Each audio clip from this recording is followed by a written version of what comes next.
swine flu was what, back in 2009? 2009. Yeah, so 2009. Compare Facebook and Twitter today to back then, and kind of the information kind of going around, hysteria spread through. I mean, you cannot scroll on Facebook without seeing everything about coronavirus. I mean, everybody's posting about it. I posted about it. You're posting about it. Everybody's, no matter what your intentions are or what you want to get out of what you're posting, if you have good intentions and you're trying to make people not worry about it, if you're trying to be kind of like me, I like to use jokes as kind of lightening it up, you know what I mean? Like I use that humor as kind of a way to lighten the mood, you know. But there's other people also on there who are like, wow, I just saw one post. I've had 100.5 fever now for 12 hours. I'm getting kind of worried, you know. And people are like posting all over it, and I posted on there, I was like, get ready for the death threats. Because if you haven't heard about that already, people getting death threats on social media, that causes, because people know about it. I mean, there's so many avenues right now that, like, the expansion of social media has created, that it has affected absolutely everything from from politics to health to just everything. Everything is political, I feel like, because I feel like Facebook and Twitter and Instagram gives everybody a political platform. Now everybody's basically the president. They can announce to the whole world what they're feeling and doing in a huge way. So I think that's the big difference right now with the Trump factor. We'll just call it that, the Trump factor. You know what I mean? Everything is blown out of proportion under Trump. Listen to this. As of yesterday, Amtrak said that their bookings are down 50%. Cancellations are up 300%. Its CEO is taking workers and giving them unpaid time off. Hotels in San Francisco experience vacancy rates between 70 and 80%. Broadway went dark Thursday night and has shut down. CEOs of Southwest and JetBlue have compared the impact of travel from Europe Wednesday night to emptying their planes. Campuses, universities, they're going to try never before tried online learning at an unprecedented scale. My sister's starting Monday with Hassan. Go. I'm pretty sure Monday she started. Next week they're going to be discussing how they're going to do online classes. My college is an online, strictly online college, but even my college, I'm being like hammered by my instructors and my advisors that, hey, even though you're home, if you're not feeling good, don't do your classwork. I said, excuse me? Go to the hospital. Even if this virus triples, okay, every single day, even if it did, there'd be 3,200 cases in the United States today. We know that's not true. There would be 7,000 tomorrow. There would be 14,000 the day after. There would be 28,000 the day after that, and so on. There are 350 million people in this country. By the time it reached all of them, it's impossible. Right. Well, I mean, I heard on sports radio today them say, broadcast to however many thousand people there are listening, that, oh, this scientist says that 150 million Americans can get this coronavirus. Well, 150 million people could get gout. That's why I'm just saying that kind of messaging is beyond the power that people understand. And that's why I'm going back to it again. When you asked the question early on, Jay, about convince me that this is a conspiracy theory. Okay. 6 corporations control 95% of everything you see and hear. Everything from your radio, television, movies, and internet. Everything. Print, media, newspapers, magazines, everything. Now think about that. How easy would it be to break this out into a panic mode, which we're seeing now, on 1,629 cases in the United States? Yeah. Well, that is why we felt such a passion to create something like the Deplorable Voice, especially during this time, because I feel like people have noticed that. I mean, it's just the messaging is so in sync.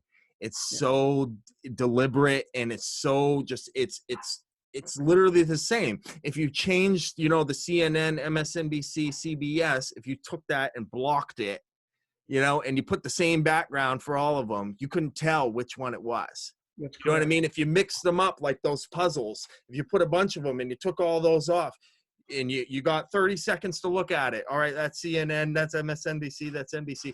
You know, you wouldn't be able to tell whatsoever which And one is which, because they 94%, all have the same message in yes, and correct. everything. I mean, Fox is that, you know, that outlier a little bit, like you said, you know, now it's run by the, you know, the family now, and but still they kind of show that, you know, they still show video clips, you know. I mean, I like to say to people when they say, oh, all you watch is Fox, you don't watch anything else, I'd be like, you know what, 75% of Fox News is video of other news networks. Correct. That's And you know literally what? what. I don't even watch news.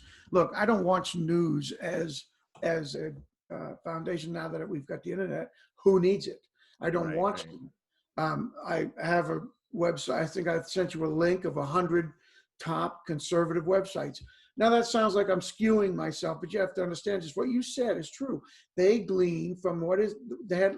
They take the headlines from other sources, bring it in, and say, now let us give you the other side of the coin. So they break that article down. They show it to you. Even the one I read to you from Zero Hedge, they take Slate News and they take CNN headlines and they put them in and they break it down and try to give you another side of the coin. So you're getting a balanced approach, and that's what's Right. missing. Dan And Bongino says they're giving you a story, a story. not the story. You know Correct. what I mean? They're giving you a story, not the story.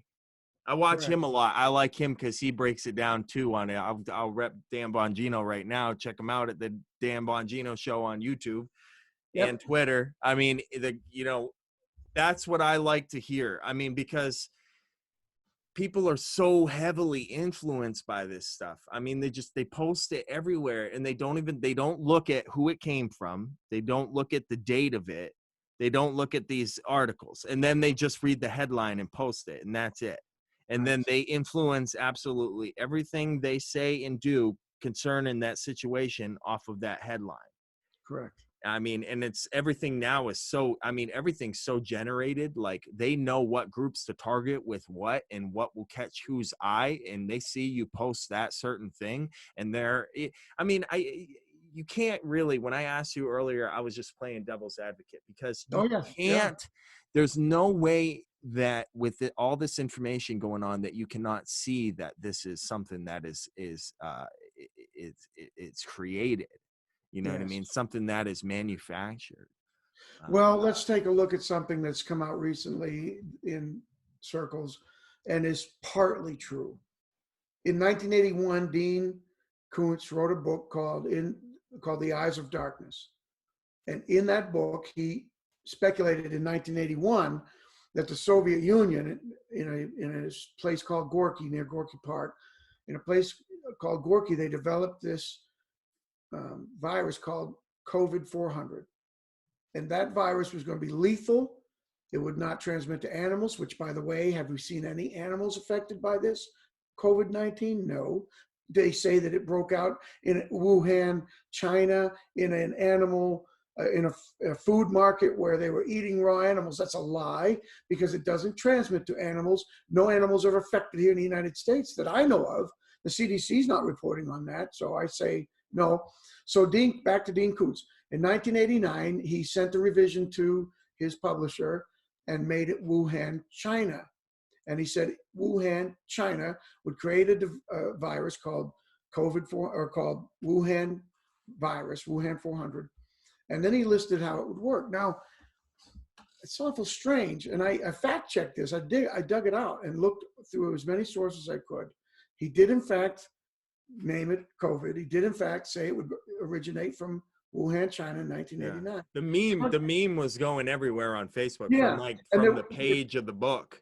And there were 2 pages listed. One page was actually from a woman talking about her predictions, her prophecies in scripture from things that would destroy the earth. And so there were two different references, both of them, by the way, in the 80s and 90s. So, or 2008, I think she wrote. How did they know? Right. How did they know? It's how did they know? I think it didn't just come out of his head as imagination. He got Wuhan, China from somewhere in 1989, and they had laboratories back then working on biological warfare. And it was going to be released from Wuhan, China as a weapon to attack the United States and various other countries. Oh, and it's just kind of random that, they had their state-run lab there, just a couple miles away from where it was reported. Means nothing. And how the doctor who was the whistleblower kind of on how serious it was ended up dying of it. Nothing to it. Nothing to it. All just a big coincidence. What do you think, Toby? You think it's all a big coincidence, or do you think that maybe China has got some, being a little nefarious here? And I mean, one of the things that makes me kind of question is how quick China's killing this off, and how they weren't providing a lot of information. I mean, we went 2 to 3 weeks without any information on this. So when people want to blame the Trump administration and on, we're 2 to 3 weeks behind everybody else and all this, we requested multiple times to get information from China on this. We offered our doctors and everybody to go in. This is one of our biggest trading partners. Yes. This is what I'm saying. They're not a real friend. This is just someone we have to deal with because we've dug ourselves into this hole over the years, Right. So but anyway, what do you think, Toby? Do you think that this is something bigger? Do you think that this is something, I mean, we're getting into the area of kind of, you know what I mean? But but at the same time, there's a lot of unanswered questions. I mean, this is just like Jeffrey Epstein. You know what I mean? There's more unanswered questions than there are answered when it comes to China and the origination of this disease that's going around. Wait, have you even thought of that at all, or? No, I definitely thought that it seems pretty coincident that it's just happened out of the blue, and now they are just now able to slowly quiet it out. Right. And they're recovering kind of fast. They pretty quick, and how they have threatened us hundreds of times before that they are going to literally just cut out all resources for medication and whatnot, because they build most of our medication. Right. And our supplies. They have literally threatened us thousands of times.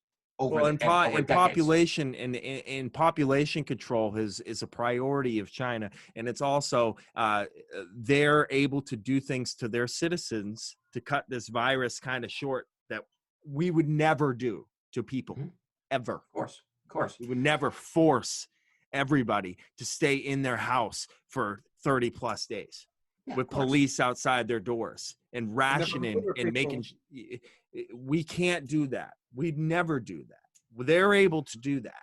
You know what I mean? So they're playing by different rules, and it originated there. And I think it's so funny how the media is like, Jim Acosta, CNN goes and says, when President Trump calls it a foreign disease, or foreign originated disease or whatever, he's actually being xenophobic about that. He's given xenophobic messages. And then in an earlier tweet that he made, he called it the Wuhan virus. Yeah, just absolutely contradicting everything that he had just charged the president of. I mean, it's just the ball continues to roll. And I really hope, I'm a supporter of Trump. We're all supporters of Trump. We think that he's done a great job at kind of shaking things up. But I think that I'm onto something there when I say that, this is something that he has not faced ever in his life in any type of situation. I don't think he's had any type of situation ever like it. And the man's not perfect. He's not perfect.